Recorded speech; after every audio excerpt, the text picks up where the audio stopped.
கெயில் விவகாரத்தில் தமிழக விவசாயிகளை பாதிக்கும் வகையிலான எந்த நடவடிக்கையையும் மத்திய அரசு எடுக்காது என அமைச்சர் பொன் ராதாகிருஷ்ணன் தெரிவித்துள்ளார். சென்னையில் செய்தியாளர்களிடம் பேசிய அவர், பிரதமர் மோடி தலைமையிலான அரசு விவசாயத்திற்கும் விவசாயிகளுக்கும் முக்கியத்துவம் அளிக்கும் அரசு என்று கூறினார். இந்த திட்டம் கடந்த ஆட்சி காலத்திலேயே கொண்டுவரப்பட்ட திட்டம்.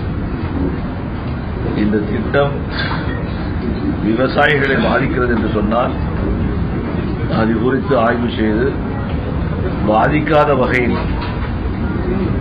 எப்படி நடைமுறைப்படுத்த வேண்டுமோ அது குறித்து மத்திய அரசாங்கம் ஆய்வு செய்யும்.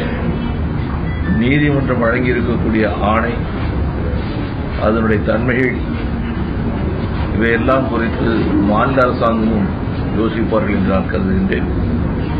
மத்திய அரசாங்கத்தை பொறுத்தவரைக்கும் எந்த காரணத்தை கொண்டு விவசாயிகளை பாதிப்புக்கு உள்ளாக்கக்கூடிய எந்த நடவடிக்கைகளும் ஈடுபடாது.